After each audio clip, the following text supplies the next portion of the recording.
Greetings. This is the Global Take with me, Ariel Cohen, and we are going to talk about China. Why China? Because President Biden went to the Pentagon and met with the military leadership. He was accompanied by the Defense Secretary, Lloyd Austin, as well as by the Vice President, Kamala Harris. This is important because we saw that President Trump had a very raucous relationship with a number of his secretaries of defense, whom he fired, and together with the military, the State Department, the intelligence community, the presidency needs to wrap its mind around the challenge of China. We see that China is rising economically, militarily, strategically, like no other power in the history of the United States. The Soviet Union was a military challenge. It was an ideological challenge. That most of the world was united. The Soviet allies were only the countries that the Soviet Union either occupied or installed communist regime there. The Soviet Union was no competition for the United States in terms of the overall size of the economy, science and technology outside of the military realm. All the resources the Soviets had, they mobilized and poured into the military competition. With China, it's different. This time, it's different. The Chinese have a huge economy that continues to grow. It's growing from a low point of rural poverty, but because the population is so big, as it comes into the middle class, the GDP, the gross domestic product of China, keeps growing. This decade, it is likely to overtake the United States, the overall size. Already today, in terms of purchasing parity, the PPP, the Chinese economy may be at the par or bigger than the United States. But what's more important is China is building its science and technology base so broad and so strong, and its manufacturing capacity is so tremendous that in crucial technologies, in financial online technology, fintech, in some of the computing technology, China is at the par or is trying to overtake us. And how we deal with it, among other things, we need to build coalitions around the world with our Asian partners, Japan, India, Vietnam, Korea, Taiwan, the Philippines. We need to build this coalition that will be able to stand up with China. I am not a warmonger. I'm not a hawk. I don't advocate a military solution. There is no military solution because both countries can escalate and escalate. And that escalation ladder ends up in nuclear confrontation. And in that case, everybody loses. There are no survivors in a full exchange of nuclear arms between any great nuclear powers, be it with Russia or with China or with somebody else. That's why, by the way, countries which want to be taken seriously, which want to secure their existence, often try to build their nuclear power. And China is no exception.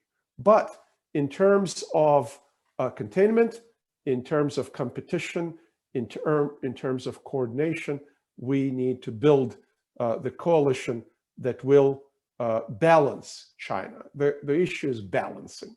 And I think somebody like Joe Biden, who's been around the foreign policy block many times around it, he understands what needs to be done. The question is, does he have the stamina, the leadership qualities, the vision, and the people who will build this China policy for the Joe Biden presidency? Remains to be seen. It's too early in the game. What Joe Biden did when he went to the Pentagon, he announced the review of China policy for the military.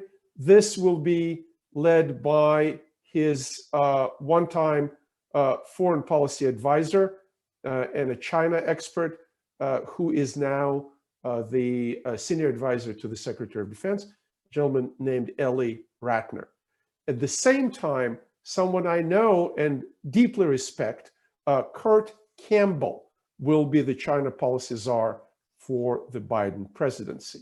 And we already saw the challenges that Joe Biden is facing vis-a-vis China because the Europeans rushed and concluded the investment and trade agreement with China even before Biden was sworn in, despite the entreaties by the Biden people to the Europeans not to rush and to wait till they get in, and then we can start having a discussion about it.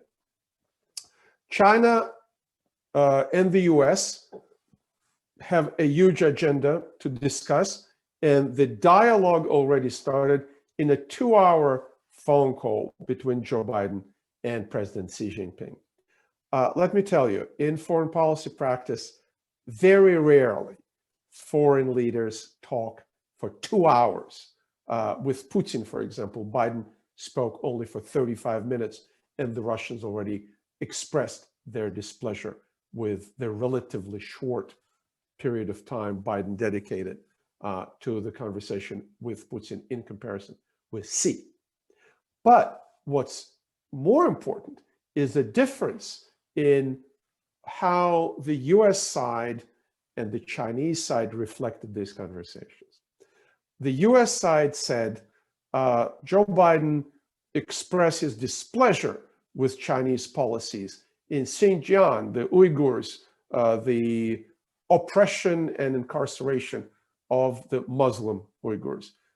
Joe Biden expressed America's concerns about Hong Kong and Taiwan. The US already sent a naval force into the South China Sea that China is claiming to exercise the freedom of navigation there. The Chinese reaction was in paragraph 14 of the long communique that said, oh, Joe Biden and Xi Jinping had a good time discussing matters of mutual concern. Xi Jinping expressed the need to treat China with respect, etc. And in the 14th paragraph down the line, they are quoting Chairman Xi saying, he stressed to Joe Biden, the internal Chinese matters are better left alone and you should not interfere. What does it mean? It means Xinjiang, Taiwan, and Hong Kong. So there's a big disagreement. The US considers itself a champion of human rights. We saw Biden and his people are talking about the return of the human rights agenda to the US foreign policy agenda, excuse my repetition here.